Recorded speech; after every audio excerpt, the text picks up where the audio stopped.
हैदराबाद की शाही मस्जिद एक बार फिर सुर्खियों में है। तेलंगाना वक्फ बोर्ड की मदद से इस तारीखी मस्जिद के बाहदों में कई तरह के काम शुरू हो गए हैं। नए तामीराती काम से इस मस्जिद की खूबसूरती और बढ़ गई है। मुल्क भर की मशहूर इस तारीखी मस्जिद में नमाज और कुरान के अलावा कई दीगर हल्के बनाए गए हैं, जिसे देखने के लिए दूर दराज से लोग आते रहते हैं। इस काम को लेकर वक्फ बोर्ड के चेयरमैन मोहम्मद सलीम का कहना है कि तमाम अक़लियतों के हक में काम करने वाले ये इदारा शाही मस्जिद के लिए भी फंड देने का फैसला किया है। उन्होंने मजीद कहा कि रियासती हुकूमत मुल्क के तमाम मज़ाहिब बहुत इज्जत करती है और वक्त वक्त पर उनके मजहबी मकामात और त्योहारों पर बोर्ड उनके साथ खड़ा रहता है।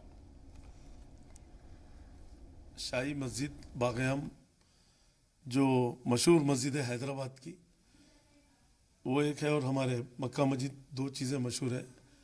और मस्जिदों में और भी मस्जिदें हैं निज़ाम के दौर के और भी कुली कुतुब शाह के दौर के, तो ये भी मस्जिद बहुत इम्पोर्टेंट मस्जिद है ये। तो यहाँ पर जो है हेरिटेज में आ गई मस्जिद है, मगर शेड वगैरह डाल सकते बाहर, तो हम लोग उसको शेड डाल के जो है ना, हम लोग यहाँ से वो गवर्नमेंट के उसमें, मगर हम लोग भी जो है ना उसको वक्फ बोर्ड में बिल पास करके 70 लाख रुपीस सेंक्शन करें हम लोग, क्योंकि वो मस्जिद में हज़ारों लोग आके नमाज़ पढ़ते हैं। बहुत आज से नहीं, निज़ाम के दौर से और भी पहले से लोग वहाँ पर जो है अक़ीदतमंद जितने भी मतलब जो नमाज़ पढ़ते हैं वहाँ पर खुसूसन आके पढ़ते हैं। और अल्लाह का करम ये है कि आज वो मस्जिद शेड वगैरह था मगर उसमें सही नहीं था, बारिश हो रही थी, पानी गिर रहा था, तो इसलिए हम लोग अच्छा उसको ये करके फॉल सीलिंग करा के AC का भी काम कराएंगे बोल के जो है हम लोग ये करके या बजट पास करें और उसको थोड़ा एक्सचेंज भी करें उस शेड को, इंशाल्लाह ताला उसको फॉल सीलिंग हुए करा के हम लोग अच्छा एक हैदराबाद की खूबसूरत मस्जिद के शेप में लाएंगे। कश्मीर से आए तो हैदराबाद आए थे यहाँ विज़िट करने के लिए।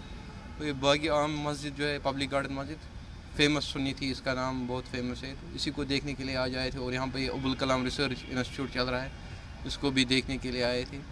तो बहुत अच्छा लगा कि यहाँ मदरसा भी चल रहा है, रिसर्च भी हो रही है, और ये मस्जिद भी हिस्टोरिकल है।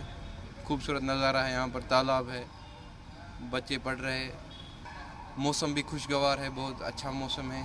साथ में हॉर्टिकल्चर डिपार्टमेंट भी है, वो भी अपना काम कर रहे हैं। तो और ये भी पब्लिक गार्डन में लोग भी काम कर रहे हैं। और यहाँ पे अम्यूज़मेंट्स में मैंने देखा कि कुरान शरीफ के कुछ हिस्टोरिकल कॉपीज़ है कि जिसकी वजह से वो बहुत अच्छा लगा। और भी कुछ हिस्टोरिकल चीज़ है उस वक्त के बादशाहों की।